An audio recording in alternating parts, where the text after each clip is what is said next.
Bismillahirrahmanirrahim. Assalamualaikum warahmatullahi wabarakatuh.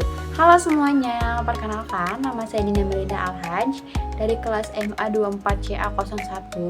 Pada kesempatan kali ini saya akan mempresentasikan hasil ujian akhir semester mata kuliah akuntansi biaya dengan dosen pengampu Ibu Neng Asia SEMM dari Universitas Pelita Bangsa. Selamat menyaksikan.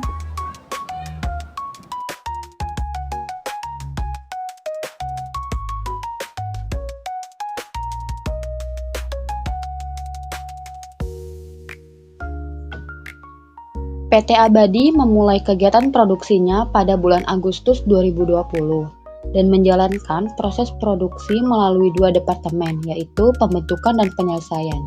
Dalam prosesnya terdapat produk cacat dan produk dalam proses akhir. Tujuan utama dari analisis ini adalah untuk menyusun laporan biaya produksi dan laba rugi dengan mempertimbangkan 4 perlakuan berbeda terhadap produk sampingan. Berikut adalah data produksi dan biaya yang tersedia.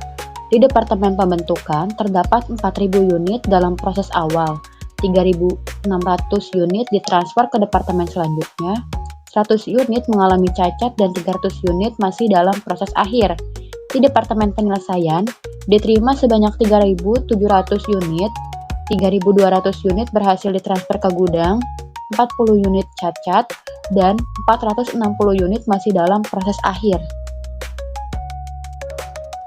Perhitungan unit ekuivalen untuk Departemen Pembentukan adalah sebagai berikut.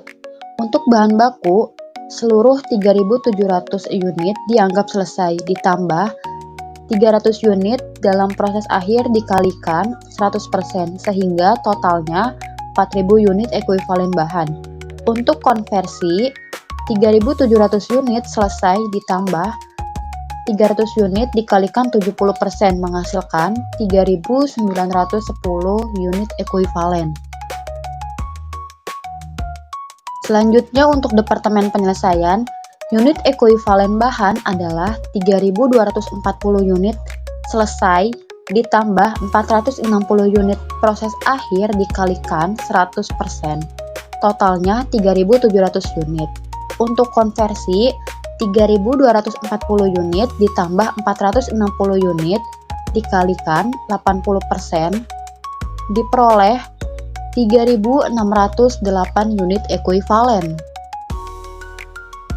Biaya produksi di Departemen Pembentukan meliputi bahan sebesar Rp800.000, tenaga kerja langsung Rp469.200, dan biaya overhead pabrik sebesar Rp312.800. Total biaya adalah Rp1.582.000. Dengan perhitungan diperoleh biaya bahan per unit sebesar Rp200 dan biaya konversi per unit juga sebesar Rp200. Untuk Departemen Penyelesaian, biaya tenaga kerja sebesar Rp108.240 dan overhead pabrik sebesar Rp90.200. Total biaya konversi sebesar Rp198.440. Biaya konversi per unit dalam departemen ini adalah sebesar Rp55. Data penjualan dan produksi adalah sebagai berikut. Jumlah produksi 64.800 unit dan unit yang terjual sebanyak 54.000 unit. Harga jual per unit adalah Rp3.000, sementara biaya produksi per unit adalah Rp2.000. Produk sampingan menghasilkan pendapatan sebesar Rp8.190.000. Adapun pemasaran dan administrasi sebesar Rp11.700.000. Pada metode pertama, hasil produk sampingan diakui sebagai pendapatan lain-lain.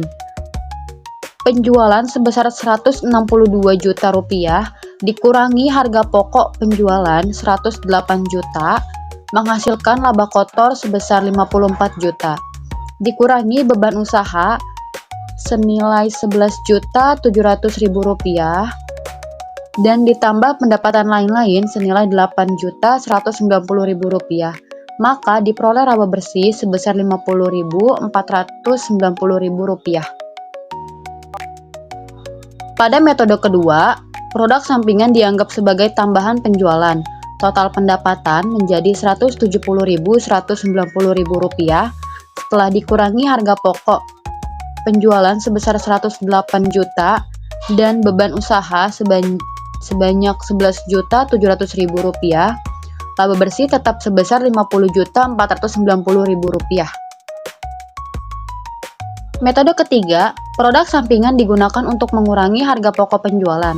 Setelah dikurangi pendapatan sampingan, HPP menjadi Rp92.810.000. Laba kotornya menjadi Rp62.190.000. Setelah dikurangi beban usaha, laba bersih tetap Rp50.490.000. Metode terakhir, hasil sampingan dikurangkan dari total biaya produksi. Biaya produksi bersih menjadi Rp121.410.000. Kemudian dihitung HPP untuk 54.000 unit. Diperoleh sebesar Rp100.980.000. Laba bersih dari metode ini adalah Rp49.320.000. Sekian presentasi saya mengenai ujian akhir semester mata kuliah akuntansi biaya. Terima kasih atas perhatian dan waktunya. Apabila ada kekurangan dalam penyampaian, mohon maaf. Wassalamualaikum warahmatullahi wabarakatuh. See you.